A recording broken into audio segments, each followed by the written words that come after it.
Програм тэргүүлэгчтэй NTV телевиз чухал ярианы нэвтрүүлгийн ээлж дугаар эхэлж байна. За тэгэхээр амлсан ёсоор та бүхэнд бас дараагийн нэгэн сонирхолтой төчнийг өргөн оролцуулж байна. Энэ бол Ардсан намын ерөнхий нарийн бичгийн даргын үүрэг гүйцэтгэгч цагааны оюун дараа. За тэгэхээр таны хувьд бас Ардсан намд орж ирсэн бас нэлээд хүчтэй залуу лидерүүд нэг гэж тооцогдож байгаа. Сүүлийн үед бас сонгуулийн үеэс хойш бас нэлээд хүчтэй яригдсан.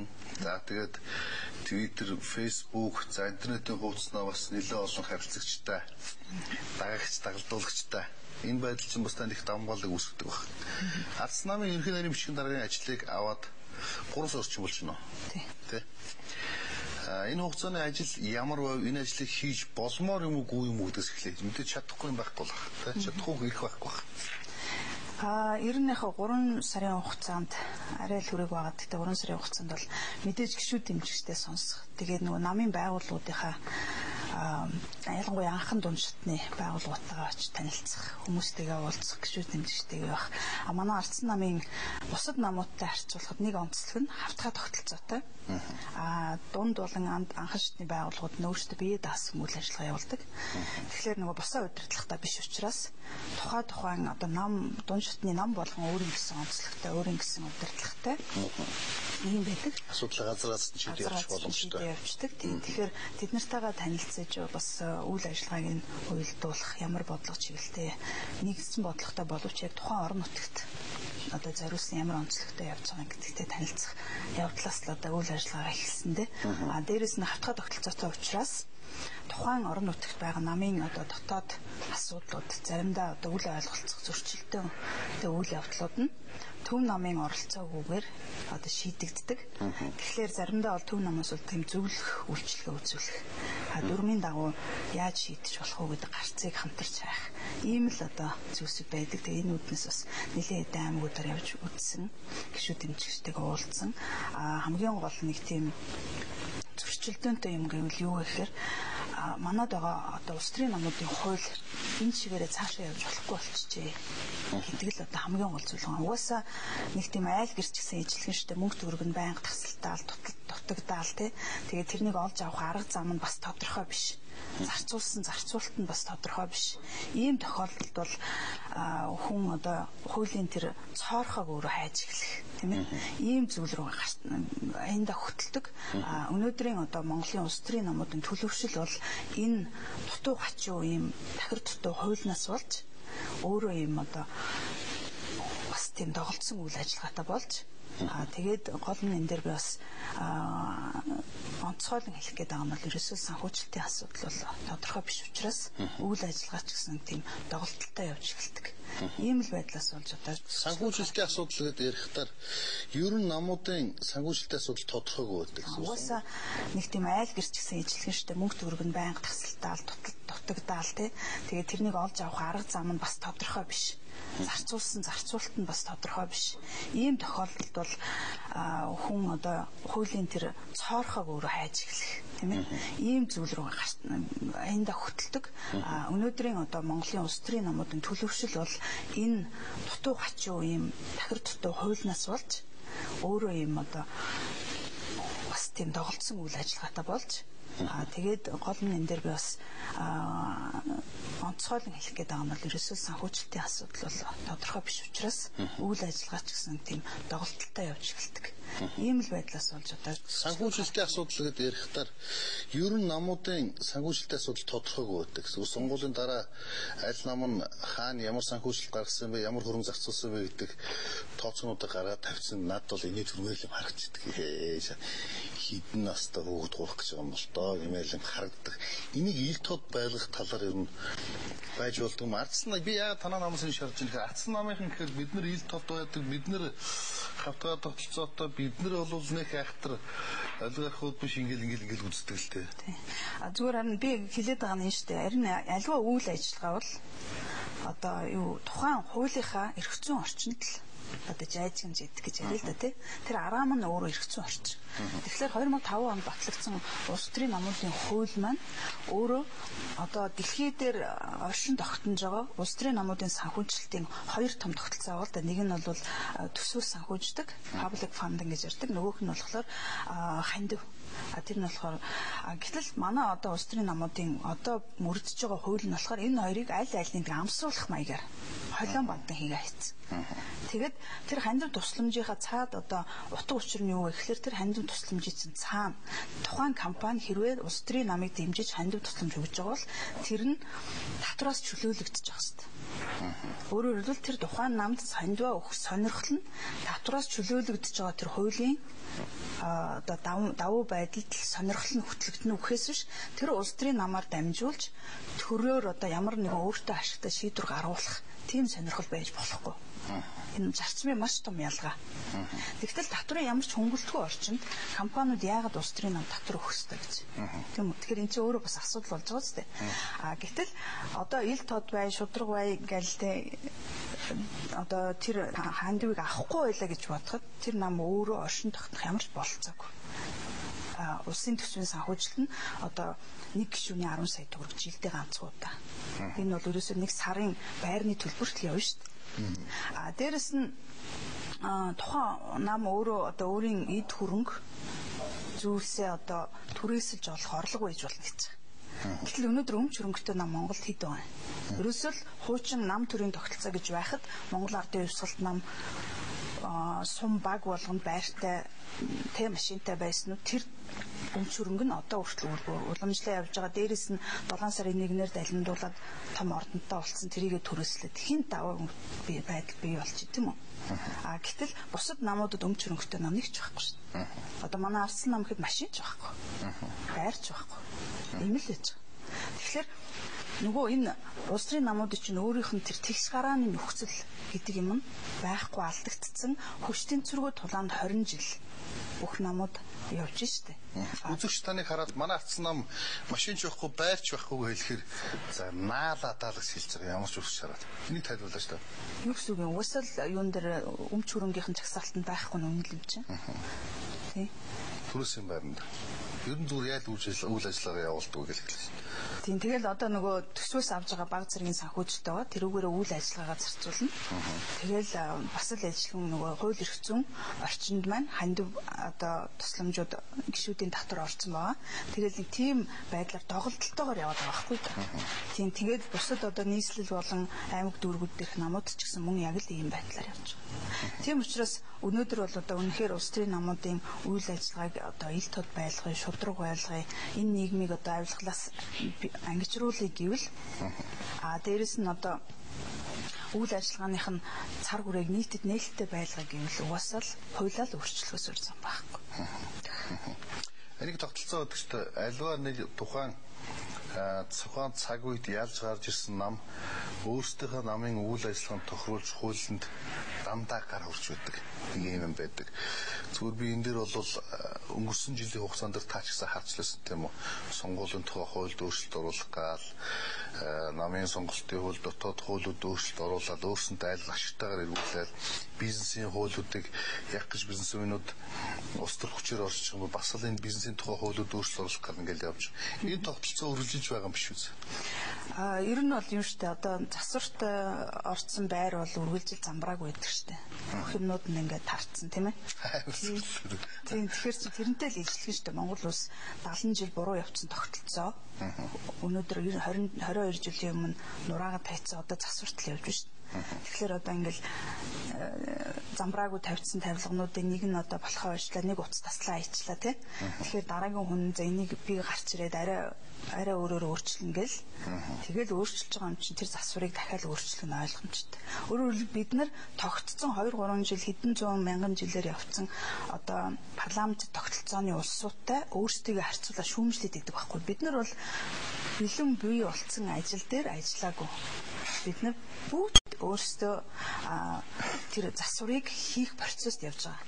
Тийм учраас өөрсдийнхөө зүгээс энэ орон гэрийг яаж засъя гэж харж байгаа тэрнийхээ хүрээнд үйл ажиллагаа хийх нь ойлгомжтой. Тэрнийхээ хүрээнд эрх зүйн зохицуулалт хуулиудыг өөрчлөх нь бол гарцаагүй.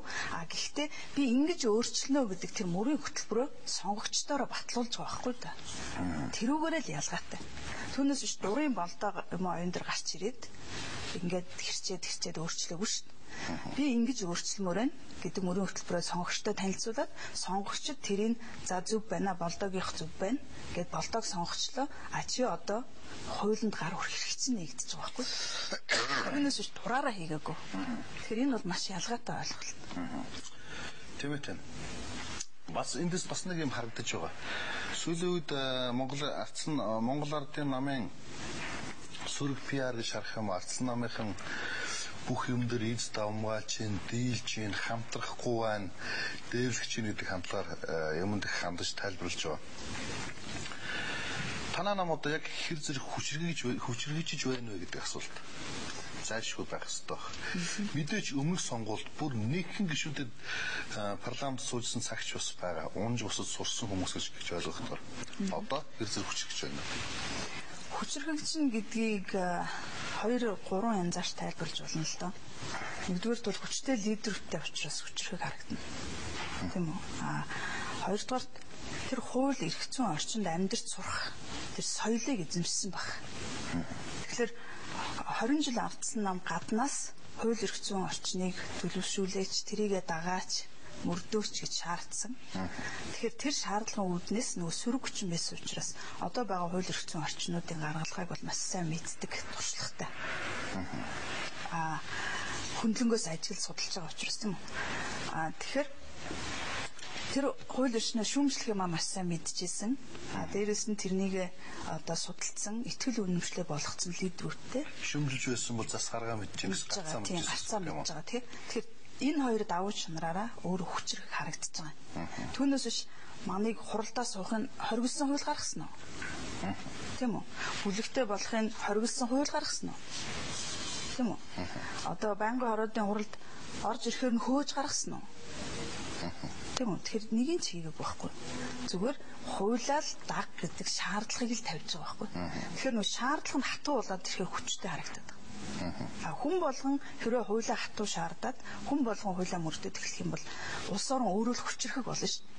Тэгэхээр тэр хүчрхэг болох лидершипийг Ардсан нам өнөөдөр харуулж байна л гэж ойлгож байна. За тэгэхээр сүүлийн үед бас Ардсан намын дотор хийгдэж байгаа зарим нэгэн ажлууд бас сонирхол татж байгаа. Жишээлбэл Эрдэнэт дарга орон нутгийн сонгуульд бэлтгэхээр юм уу, сонгуулийг толгойлохоор юм уу хөвсгөл рүү татагдж байгаа гэж дуулж байсан. Зарим нэгэн аймагуд руу бас танаа намын лидерүүд татагдж байгаа харагдж байгаа. Миний асуулт буруу байж магадгүй. Гэхдээ надаас хүн асуусан учраас би асууж байгаа.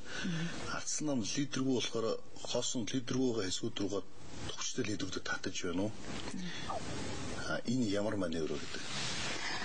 Тэр лидергүй болохоор ч гэдэг юм уу тэр сонгуулийг удирдахаар энэ гэдэг бол бүгд суурхал байна л да. Тий. Ер нь бол зүгээр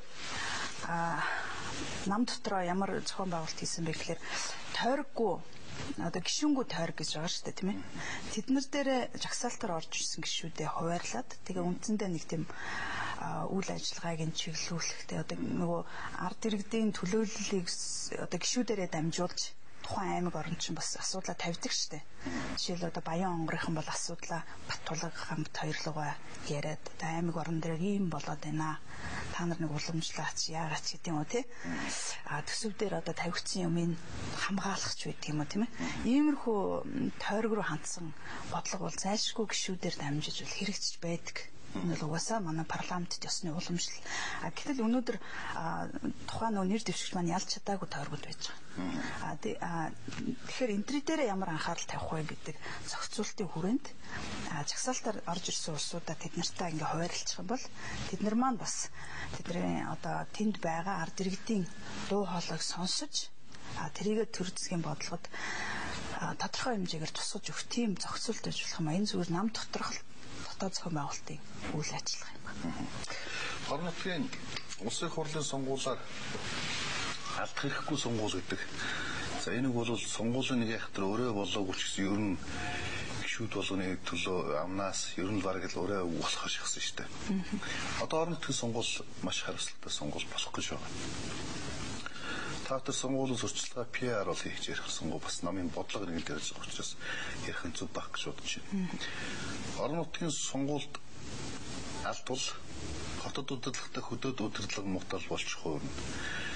Нэг намын хувьд бол хүчирхэгжилттэй нэгэнт барьсан юм чинь тэгэл бүгдийг нь ваацах гэж үзэх байх. Ер нь энэ орон нутгийн сонгуулийг яаж харж байна гэдэг асуулт. Ер нь бол ард иргэд сонгогчдоо ардсан намыг яагаад одоо сонгох ёстой юм бэ гэдгээл энэ богино хугацаанд ойлгуулах 14 хоног л байгаа шүү дээ. Энийг л ойлгуулах нь хамгийн чухал байна л да. Ер нь бол хүчтэй хяналтын тухай нэг хэсэг нь бас яриад байгаа юм. Одоо энэ бол орон нутагт өөр нам байвал ингээ хүчтэй хяналт гэдэг. Засаг дарга болж хянадаг л байхгүй. Тийм үү, иргэдийн хуралд олон болж хянахгүй. Өөрөөр хэлбэл шинжлэлийн засгийн газрын бодлого хөдөөд орон нутагт байгаад малчин доржинд тийм ээ эсвэл одоо сумын багш дулмаагийн яаж орох юм бэ? Хинээр дамжиж яаж орох юм бэ гэдэг л сонголт шүү дээ. Тийм ээ. Тэгэхээр энэ сонголт бол мэдээж нэг улс төрийн хүчний гар хөлөөр нэг нэгдсэн бодлогоор явж иж түргэн шуурхай хурдтай хүрнэ. Түүнээс биш одоо хүний биеийн механизм ч гэсэн ижлэгэн шүү дээ. Ингээл нөө цус ингээд толгойн шийдвэрээ гаргачлаа. Цусан систем яваал те. Ингээд хүл гар дээр очижтэл одоо энд нь ч юм уу хуурцсан. Тэгэл тэнд нь цуснд боогдол ивэл тэр бүтэн үйл ажиллагаа явагдахгүй шүү дээ. Тэгэхээр тэр системээ бүтнээр нь ажиллуулж үзье. Тэгээд дараа нь одоо хариуцлага тооцож үзье гэдэг л ийм л сонголтыг бол сонгогчд маань бодох ёстой юм байна. Түүнээс биш хяналтыг бол 20 жилийн туршид гаднаас хийж болд юм аа. Үр дүнтэй хийж болд юм аа. Сөрөг хүчин ингэж ажилт юм аа гэдэг бол ардсан нам өнгөрөх 20 жилд харуулсан шүү дээ. Тэгэхээр тийм л журмаар хяналтыг хийнэ үхээс биш дотор нь ороод тэгээ бойкотл зогсчоод эсвэл юуны хаалган дээр буудан тавьж сурчаад хямдгуул наадах төрөмжөж чи хаан санал өгч байгаа мэдэн шүү дараа нь чи навар надаас үүсэхгүй шүү гэдэг. Тийм байж болохгүй байхгүй. Энийг л халах хэрэгтэй. Энийг л халах хэрэгтэй. Шунгийн модноос нь хүлж ягаад ард иргэдэд зодддог. Хүчээр машин даваачиж, ачиж аваачид гэрийн нутгийг захруу гаргаж хайдаг. Хон молноос социализмын үе шиг авч дээрэмдэж булааж авдаг. Эсвэл иргэдтэй өгснөөс нь олонний мөнгийг дундаас нь идчихдэг. Энэ засгуудыг л уг нь зайлшуулах хэрэгтэй байна. Үнэхээр бол яг иймэрхүү явдал бол үнэхээр газар авцсан ба шүү дээ. Яг тэгэхээр орон нутаг хөдөө одоо ялангуяа сум дээр ч юм уу баг дээр ч юм уу ямар ч хяналт байхгүй. Тэгэхээр тэр хяналтгүй системд хүн яаж тоглох уу гэдгээ бол их тийм амархан юм байна шүү дээ. Тийм. Тэгэхээр энэ бүхний чинь л одоо өөрчлөе. Иргэддээ тэр төр засгийн бодлого нь нээлттэй байх. Иргэд нь оролцож тэр мөнгө төгрөгийн хуваарлтыг шийддэг байх. Энэ тогтолцоог л ардсан нам орон нутагт бий болгоё гэж байна шүү дээ. Нам гэдэг нь солиорл Монгол ард түмний нам гэдэг нь солиорл хаана авах хэрэгтэй гэдэг сая нэг 1-7 хоногийн өмнө натан хөрөл орсон зал ойлгуулж ирсэн. Монгол улсын тэр нь Бумранград болов Буманград ч лөө компани захирал барилгын компани жирийн компани захирал залуу байсан л да Бацах ингээд залуу байсан. Тэгээд тэр залуу Монгол улсын ард иргэдийн хүн нь нам төвтэй болчихжээ. Нам руугаа чиглэж, намдаа бялдуулж, намдаа долдоож, намтаа итгэн байж амьдэрдэг болчихжээ. Уг нь нам нь хүн төвтэй байх хэрэгтэй байгаа шүү дээ. Чуулгын нэвтрүүлгээр хэлсэн л дээ. Би тэгээд тухайн сүүлд нэвтрүүлэг нөхцөлгөөс сууж ягаад яста толгойн оройлоо орох шиг л болсон. Энэ бол нэг одоо нэгдсэн нээлт биш л дээ. Өнгөрсөн 70 жил бол ийм л байсан шүү. 90 жил үргэлжлүүлээ. Бид харсаар хагаад анзаарахгүй яваад байт юм биш. Тийм. Ерөөсөө тийм шүү дээ. Одоо хуучин юу бол нам төвтэй төр байсан тийм үү? Монгол ардын ёсолтон бол удирдан чиглүүлэгч хүчмөө ингээд үндсэн хуулиндаа заагдсан байсан. Тэгэл тэр тогтолцоо тэр сэтгхүү тэр школоор явсан улсууд сүүлийн 20 жил яг тэр чигээрээ нэр нь өөрчлөгдсөн боловч тэр улсууд ч л юу яагаад байгаа шүү дээ. Үргэлжлүүлээ сүүлийн 20 жил явцсан байхгүй да. Тэгэхээр тэд нар тийм школоор явцсан, тийм юмар хүмүүжсэн тэр өөрийнх нь намынхан систем нь өөрөө хүнийг тийм юм руу шахдаг. Ийм юмар яатсан улсууд тэр нам төвтэй юм хязгаарч хаяхгүй шүү дээ. Иргэн төвтэй юм чинь бид нар үндсэн хуулиараа ардчлан хүчнүүд анх санаачлаад 92 оны үндсэн хуулиндаа ингэж яг юм шүү хэн дуртай нь гарч шүүмжиж ингээд зогсчихлээ. Тэгэхээр чинь тэр бүлэг байгуулаад итгэл үнэмшил нь хаана байна вэ гэдэг чинь энэ дээр л ялгагдаад байгаа байхгүй юу? Жишээлбэл одоо ингээд өдөр тутам яваад байгаа болохоор анзаарахгүй байгаа. Эргээд ингээд та бүхэн хаар ардсан намаас нэр зэвшиж ерөнхийлөгч болсон ерөнхийлөгч болон гутаа яасан. Иргэний танхим гэд байгуулсан тийм үү? Иргэнээ сонсч яа. Гарч байгаа хуулинд иргэд чөлөөтэй саналаа оруулж явах ёстой. Иргэний танхимд орох гэж хүмүүс промсгийн товчгоор дамжихгүй шууд орж ирээд юм ярина. Тийм үү? Энэ иргэнээ сонсч байгаа хэлбэр мөн үү? Энэ итгэл үнэмшил. За тэгээд сая их хурл засгийн газар бий болон гутаа яаж байна? Иргэдээ сонсдог бүхэл бүтэн төв байгуулчихлаа 11 хийх гэж байгаа шинжилгүүдээ одоо сонирхлын бүлгүүд ард иргэд хинж дуртай орж ирээд ардын хурлын танхимд дүүрэн цуглаад самлаад хэлж болж байна 2022 гээд бас юм байж байна тийм үү. Ингээд нөгөө иргэдээ сонсдог тэр систем рүү ороод байгаа байхгүй. Тэр төсвийн хуулийг ч гэсэн ингээд санаачлаад оруулсан тийм ээ. Аймаг сумн дээр байгаа тэр хүний хөгжлийн сумын хөгжлийн сангийн мөнгийг ард иргэдээс сонсч байж тавья. Тийм үү. Одоо шил манай хорон дээр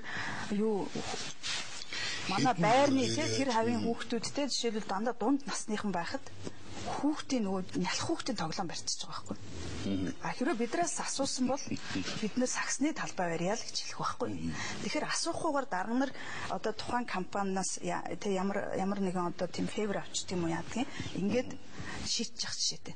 Тэгэхээр хэрвээ иргэдэд зөв дандаа сонсдог механизмыг тавиад өгчих юм бол систем маань өөрөө зөв болно, эрүүл болно. Ийм л юм хэлээд байгаа хөө. Хот ч гэсэн гарч ирэл дандаа хийх гэж байгаа бүх алхмуудаа иргэдэд сонсож шít. Хогны асуудлыг яаж тийм иргэд очиж дураараа ярьж байна. Тийм үү? Тэгэхээр тэр иргэн төвтэй гэдгийг чинь итгэл үнэмшлэрээ 20 жилийн өмнө хийсэн улсууд одоо хийгээд хэрэгжүүлээд байгаа байхгүй та. Нөгөө нам төрхтэй юм чинь 90 жил үргэлжилж шít. Энийг л бид нар өөрчлөх гэдэг. Бид өөрсдөө хаана юу хийж яваач харсангүй тийм. Өнөө маргаашийн хоол, маргаашийн шантаж нэг хитэн төхөрөх гэж усаар хэтэл ингээд дууссан юм шиг. За тэгээд тэрнээс гадна таныг бас эмхтэй өнөөгд их хажигладаг. Тэрсэн би Твиттерт энэ ажлыг авсан цагаас хойш 3 сар шум таны өдөр болгон бичиж байгаа ажлын тайлан уншиж байна л да. Тэнд хурлаж байна, энд явж байна, ийм хийж, ийм шийдвэр гарлаа, ийм ярьслаг уншаар гэдэг. Твиттерээр хэлээд байгаа. Twitter, Facebook бол ер нь сошиал нэтворк бол одоо ардчлалын маш том шалгуур. Ардчлалын маш том ололт.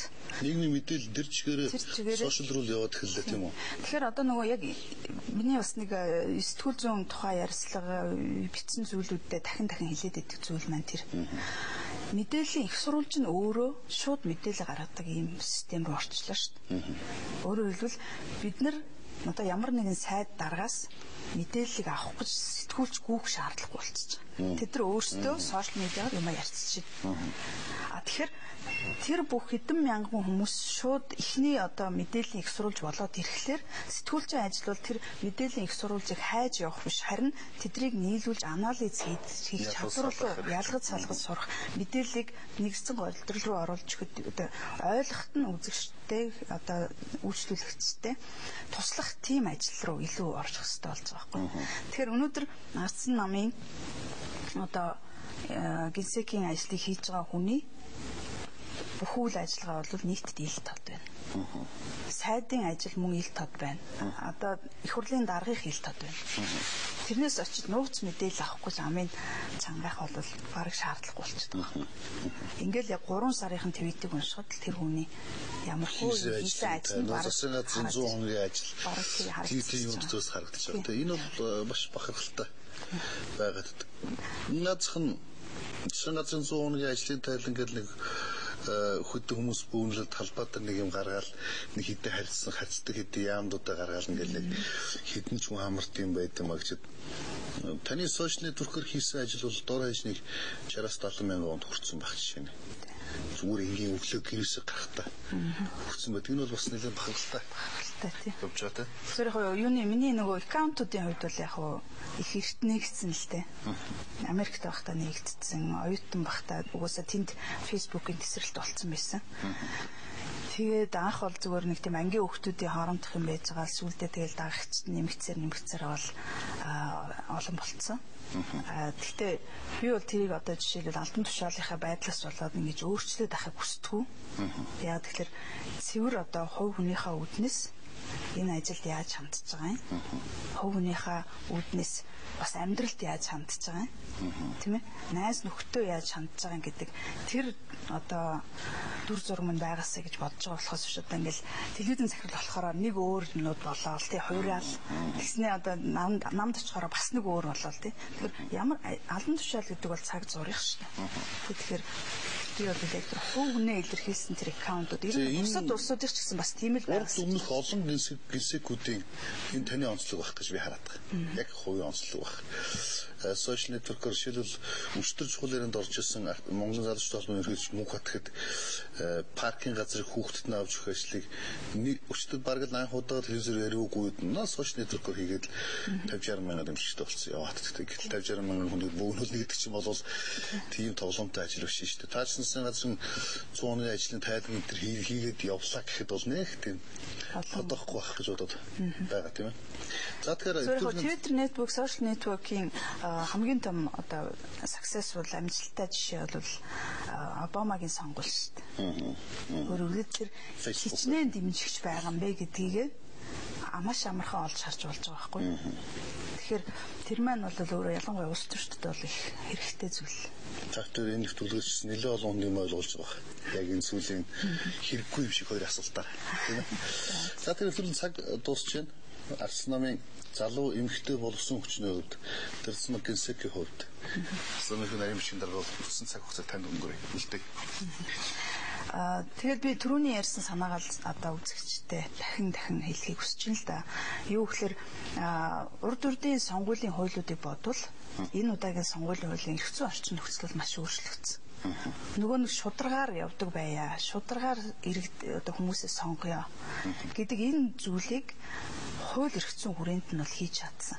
Өөрөлдөл та урд урдын одоо сонгуулиудад оролцож исэн шигэ ямар нэгэн лойр хийчих юмсан сонгогчдыг худалдаж авахын тулд ямар нэг юм хийчих юмсан гэдэг тийм уйлгт бодол толгойч байгаа бол тэрийг авч шаяхгүй бол хэд бүр сонгогдоод гарсныхаа дараач татагдах бүрэн боломжтой. Өөрөлдөл бид нар 4 жилд ганцхан удаа болдог өөрөө өөрсдийгөө төлөөлж шийдвэр гаргуулах гэж байгаа улсуудаа шударгаар сонгоё. Энэ дээр л бүх хүмүүс анхаарч байгаа юм бол тэгээд өгөх гэж байгаа мөнгөний ч битээ аав тий. Өөрөө хууль зөрчсөн тэрэн дараа нь илэрх юм бол таны хайрын тэр санал тий хүчингүй болно тэр хүн чинь татагдана. Тэгэхээр ийм орчин нөхцөл чинь өөр болсон шүү гэдгийг л нийт сонгогчдод сануулъя. Ингээд удахгүй орон нутгийн сонгуул болох гэж байна. Тэгээд аль болох нэр дэвшигчтэй нийгэм шинжилт хийх гэж байгаа тэр улсуудаа олж хүмүүстэй сайн таниулахын төлөө бас ил мэдээллийн маань анхаарч байгаасаа гэж хүсэж байна. Тэгээд нэвтрүүлэгт орсон баярлалаа. За тэгээд хиний Тэмүүжин гишүүн Лууган Төмөр гишүүн хоёрын хийдэг тэр ашиг сонирхлын тухай хууль бас тэр хүн болгон судлах бол улс төрд орох гэж тэгээд байгаа хүнийг бол аалч мэдэх хэрэгдэл шүү дээ. За тэгэхээр үзэгчтэй охиндээс юу хэлэх гэж байгааг ойлгосон бах. Манай өнөөдрийн нэвтрүүлгийн зочноор Ардсан намын ерөнхий нарийн бичгийн дарга цагааны оюун дээр өргөдөн оролцлоо. Үзэгчтэй охиныг чухал нэвтрүүлгийг хүлээн авч ирсэнд баярлалаа.